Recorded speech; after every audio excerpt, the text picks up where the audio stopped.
তুমি সিগারেট খাও? জি খাই তো। কেন খাও? কেন খাই সেটা তো মুখে বলে প্রকাশ করতে পারবো না, তবে আমার একটা নির্ঘুম রাত যদি আপনার হাতে তুলে দিতে পারতাম তাহলে হয়তো আপনি বুঝতেন কেন আমি সিগারেট খাই। এখন থেকে আর কখনো সিগারেট খাবা না। কেন খাবো না? আমি বলছি তাই। কে আপনি? আর আমি আপনার কথাই বা কেন শুনবো? জানি না, আমি বলছি তাই শুনতে হবে। আপনি নিজেই তো নিজেকে ভালো করে জানেন না, আর আপনি আসতেন আমাকে শাসন করার জন্য। তুমি রাত যাবো? রাত জাগা পাখিরা রাত জাগবে, এটাই তো স্বাভাবিক। আজকে রাত থেকে ভালো ছেলের মতো তাড়াতাড়ি ঘুমিয়ে পড়বা। এই যে ম্যাডাম, 2-4টা ঘুমের ওষুধও আমাকে রাত জাগা থেকে বিরক্ত করতে পারে না, আর আপনার মুখের কথায় আমার রাত জাগা থেমে যাবে বললেই হলো। জি বললেই হবে। মুখের ওপর কথা বলবা, একদম মেরে সোজা বানিয়ে ফেলবো। আপনার কথা শুনে মনে হলো আমি একটা খেলার পুতুল, যেরকম নাচাবেন সেরকমই নাচবো। এত অবসর কেন তুমি?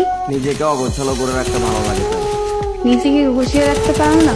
যেখানে নিজের জীবনের প্রতি কোনো মায়া নেই সেখানে আর জীবনটা গুছিয়ে কি করবো? ও আচ্ছা, তুমি এত উৎসুক না কেন?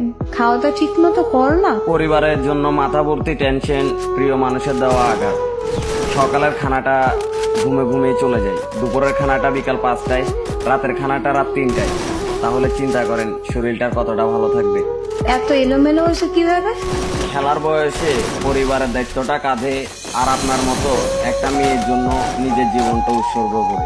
ও আচ্ছা, মানুষটা ভুল ছিল তাই ঠকে গেছো। আমি ঠকিনি, আমাকে ইচ্ছা করে ঠকানো হয়েছে। কিন্তু এরকম ভাবে জীবনে চলে না।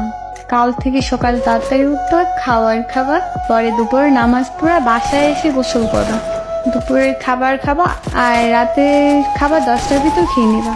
12টা অব্দি আমার সাথে কথা বলবা, তারপর 1 মিনিটও জেগে থাকবা না, বুঝতে পারছো? নির্ঘুম রাত, অনিয়মে খাওয়া আর অগোছালো জীবন, সেটা হয়তো আমি আর কখনোই চেঞ্জ করতে পারবো না। এভাবেই হয়তো চলতে থাকবে আমার জীবন গাড়ির চাকা। আর আপনি যদি মনে করেন যে আপনি এরকম নির্দেশনা দিয়ে আমার মনে জায়গা করে নেবেন তাহলে ভুল ভাবতেছেন, কারণ আমার মন দিল বলতে কিছুই নেই। তুমি তো দেখি অনেক কথা বল, যা বলবো ওইটা করবা।